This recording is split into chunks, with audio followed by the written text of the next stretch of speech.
Oui, Monsieur le Président, je pense que le tribunal que vous présidez est très très clément.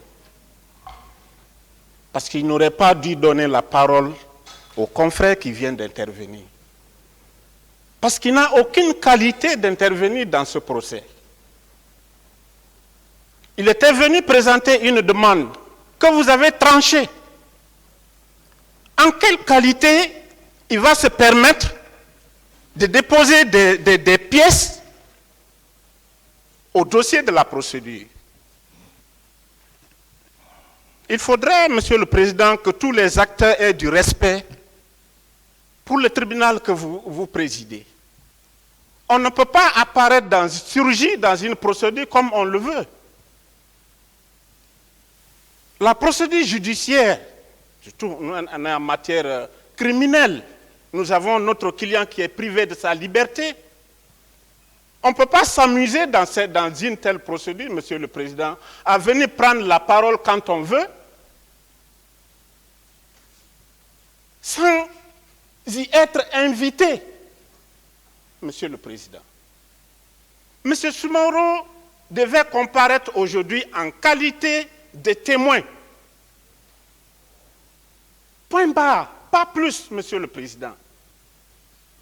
Que le confrère se permette encore de prendre la parole ici dans cette salle, Monsieur le Président, cela relève d'un manque de respect à votre autorité et à votre décision, Monsieur le Président.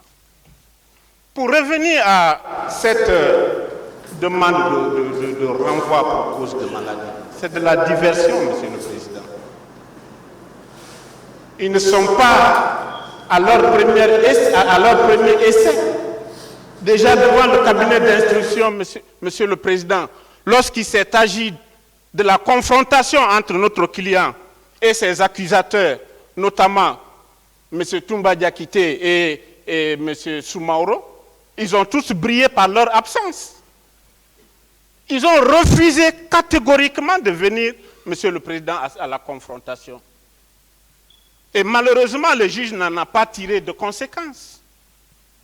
Quand il s'agit de notre client, on peut le maintenir indéfiniment en détention. Cela n'émeut pas le parquet. Quand il s'agit de faire comparaître des témoins, les témoins peuvent délibérément se soustraire de comparaître. Cela ne dit absolument rien au parquet. Mais où est l'équité? Où est le procès équitable? Monsieur le Président, je pense que nous devons avancer dans cette procédure. C'est pourquoi nous sollicitons qu'il vous plaise de rendre au confrère les pièces qu'il a déposées au dossier, de tirer toutes les conséquences de la carence du parquet à faire citer les témoins et d'avancer. Je vous remercie, Monsieur le Président.